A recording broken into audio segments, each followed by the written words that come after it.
The Lady Eve, a classic 1941 American screwball comedy directed by Preston Sturges, stars Barbara Stanwyck as the cunning con artist Jean Harrington and Henry Fonda as the awkward, snake-obsessed heir Charles Pike. The film unfolds with sharp wit, romantic entanglements, and clever deceptions aboard ocean liners and in high society. The story opens on a luxurious ocean liner steaming back from South America. Charles Pike, a shy and bookish young man who has just completed a year-long expedition in the Amazon studying snakes, boards the ship with his loyal but suspicious bodyguard, Muggsy. Charles is the heir to the vast Pike's Pale Ale fortune, known as the ale that won for Yale. Yet he shows little interest in wealth or social pursuits. Instead, he immerses himself in his herpetology books and cares for a pet snake named Emma that he brought along from the jungle. Meanwhile, Jean Harrington travels with her father, the suave but shady Colonel Harrington, and their accomplice Gerald. This trio forms a skilled team of card sharps who prey on wealthy marks during transatlantic voyages. Spotting Charles as an easy target due to his naivety and riches, they devise a plan to swindle him at the card table.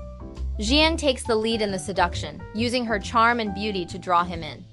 In a memorable encounter, Jean trips Charles as he walks by in the ship's lounge, causing him to spill his drink and tumble into her orbit.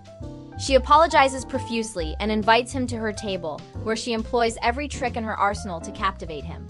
Charles, who has avoided women throughout his life, finds himself utterly smitten. Their flirtation escalates quickly. Zhang visits his cabin, only to flee in mock terror when Emma the snake slithers out. This leads to a passionate moment where Jean comforts him, and they share intimate conversations and kisses under the stars on deck. As the romance blossoms, Jean teaches Charles card games, setting the stage for her father to cheat him out of thousands. However, something unexpected happens. Jean genuinely falls in love with Charles's innocent charm and kindness. She begins to sabotage her own con, protecting him from her father's schemes and even returning money he loses unfairly. Charles, oblivious to the danger, proposes marriage, dreaming of a future together. But Muggsy, ever vigilant, uncovers evidence of the Harringtons' criminal past through photographs of known con artists. He presents this to Charles, who confronts Zhang in heartbreak. Feeling betrayed, Charles ends the engagement abruptly, leaving Jiang devastated and furious at her own vulnerability. Determined to exact revenge, Jian transforms herself months later. Back in the United States, she learns that Charles resides in a lavish Connecticut estate. With the help of another con man, Sir Alfred McGlennon Keith, she adopts the persona of the elegant British aristocrat Lady Eve Sidwich, complete with a posh accent and impeccable manners. Sir Alfred poses as her uncle, and they infiltrate the Pike's social circle at a grand party.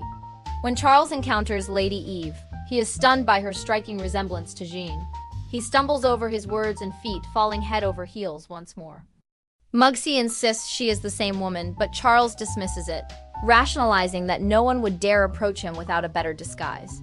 Sir Alfred spins a tale that Eve is Jean's identical twin, separated at birth, which Charles eagerly believes. Their courtship is whirlwind. Within weeks, they wed in a hasty ceremony, fulfilling Jean's vengeful plot. On their honeymoon train ride through picturesque countryside, Eve unleashes her torment. Over dinner, she casually recounts a fabricated history of numerous past lovers and scandalous affairs, dropping names like a cascade of dominoes. Charles grows increasingly horrified and jealous, his illusions shattered. Unable to bear it, he leaps from the moving train in the rain, abandoning the marriage. Jiang, now satisfied with her payback but still longing for true reconciliation, refuses a lucrative divorce settlement despite her team's urging. She informs Charles's father that she seeks no money, only closure from Charles in person.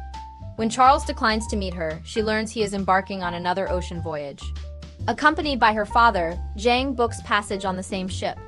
In a poetic echo of their first meeting, Jiang trips Charles again as he passes by. This time, recognition dawns with joy.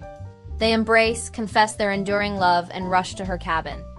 As the door closes, Charles admits he is still technically married.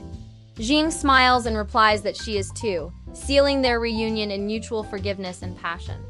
The film concludes on a triumphant note of romance conquering deception, with the couple sailing toward a genuine happily ever after. Through its rapid-fire dialogue, physical comedy, and exploration of love's follies, The Lady Eve remains a timeless gem of Hollywood's golden age, blending humor with heartfelt emotion.